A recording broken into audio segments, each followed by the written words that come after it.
La vente du crédit carbone, une thématique qui alimente le débat actuellement au-delà de la complexité de son marché, présentée comme étant l'une des meilleures voies pour récompenser les efforts déployés dans le domaine de la conservation.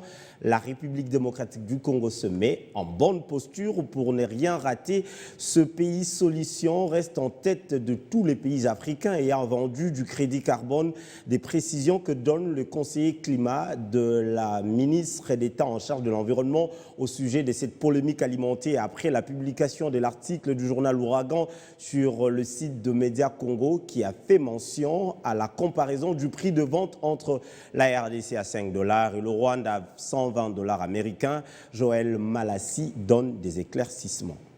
C'est faux et archi-faux qu'il y ait un pays en Afrique qui ait été capable de vendre ces crédits carbone, encore qu'il faille les générer, au prix de 120 $ américains.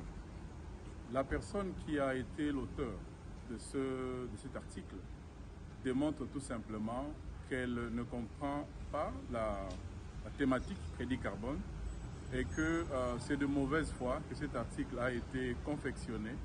Et on peut comprendre pourquoi, parce que les avancées comprises la République démocratique du Congo dans son ensemble. Aujourd'hui, je vous informe que la République démocratique du Congo est le seul pays de tous les pays en développement qui ait vendu autant de crédits carbone dans le marché volontaire.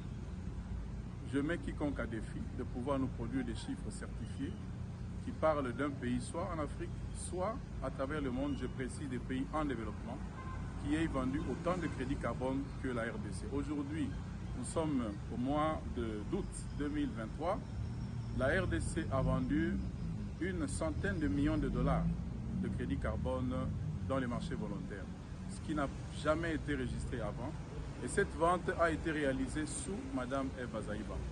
Juste 3 millions de dollars ont été vendus avant son avènement, mais la vente n'avait pas été complète. Elle a été complétée sous le leadership de son Excellence Eva Zaïba Massoudi. Donc, nous parlons ici d'un thème qui a évolué pendant 2 ans, précisément depuis 2021, 2022, 2023. Et la RDC est en passe de devenir un champion dans cette matière.